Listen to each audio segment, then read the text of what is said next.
Good Friday, everyone. Jazz Borganzo here. Another What's Next.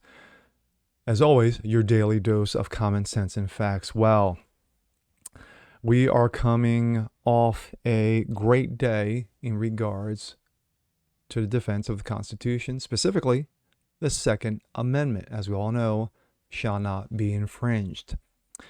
A anti-gun, a pro-gun control law in New York City regarding concealed carry, the prohibition thereof because of clauses that would have to be met, got slammed down by Scotus yesterday in one of many big decisions to come down the pike in the next several days.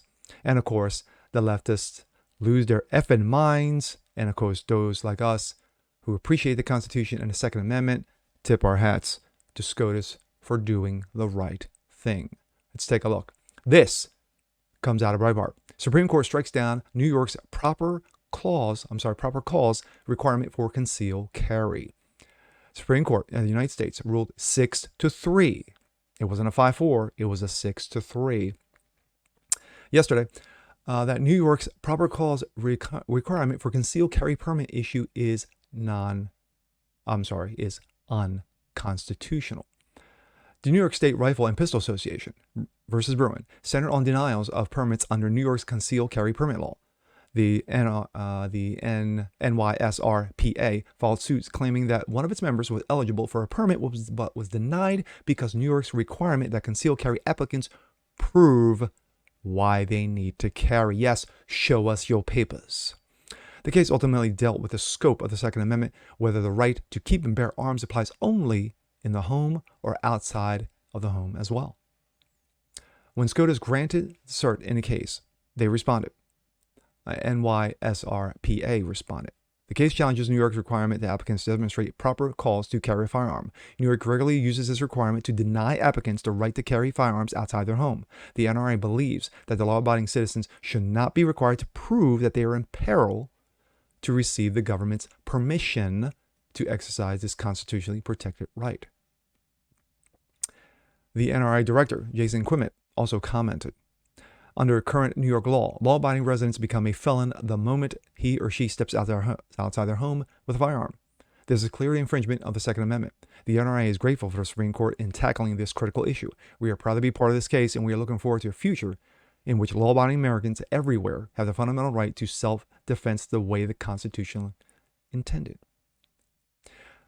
The immediate impact of the June 23 ruling is that New York's proper cause requirement is struck down. What is yet to be seen is how the decision will impact other states like, of course, California, Stan, and New Jersey, both of which have concealed carry issue guidelines similar to New York's, because, of course, whatever New York does, New Jersey follows. Both of which concealed carry issue guidelines similar to New York, and proper cause requirement, and whether the success of the NYSRPA versus Bruin leads to suits against those states as well, and I believe that they will. But if you're only going to get one side, no, it's not fair. Let's see what the leftists are doing. Of course, this comes out of the Blaze. Amid leftist uproar over gun ruling, Democrat strategists describe Supreme Court justices as mass shooters. Yes, of course, come on. We're not just going to send protesters to their houses after being doxxed or, attempted murder charges against Kavanaugh. No, we're going to call the entire group, throw them under the bus, and call them mass shooters as well. Sometimes mass shooters wear robes and don't have a gun. Wow. Self-described Democrat strategist and consultant Adam, let's just call him Dumbass, issued a tweet on Thursday in which he apparently described some members of the U.S. Supreme Court as mass shooters. Sometimes mass shooters wear robes and don't have a gun, Park tweeted after his release of the gun-related Supreme Court opinion, which struck down New York anti-gun law. Because the state Supreme Court issues a public carry license only when applicant demonstrates a special need for self-defense, we conclude that the state license regime violates the Constitution. Justice Clarence Thomas wrote an opinion. Of course, it was yesterday was his birthday, so yeah, he got a bonus. The 9-member High Court was divided on the decision, 6-3, and Parker was presumably targeted his remarks towards the 6 justices in the majority: Roberts, Thomas, Alito, Gorsuch, Kavanaugh, Barrett. Breyer, Kagan, and Sotomayor, who are widely regarded as the court's most liberal, said, we're not going to be a part of getting name called. I see that we made the leap to accusing Supreme Court justices as murderers, someone tweeted in response to this clown's post. Social distance champion, whoever this clown is, I see we made the leap to accusing Supreme Court justices as murderers. As a general rule, I don't even say that people who haven't ever mass shot are mass shooters, someone else tweeted. Another, you should be ashamed of yourself for saying something like this. Did you actually read the whole opinion? Narrow in scope, be an adult, do your research. Many on the left have expressed their disapproval. New York Governor Kathy Hochul, who of course was not voted in, a Democrat, called the decision both reckless and reprehensible. Joe Dementia, in a statement, deeply disappointed by the decision. The ruling contradicts both common sense and the Constitution, something that Dementia Boy knows nothing about. Should be deeply troubled to us all.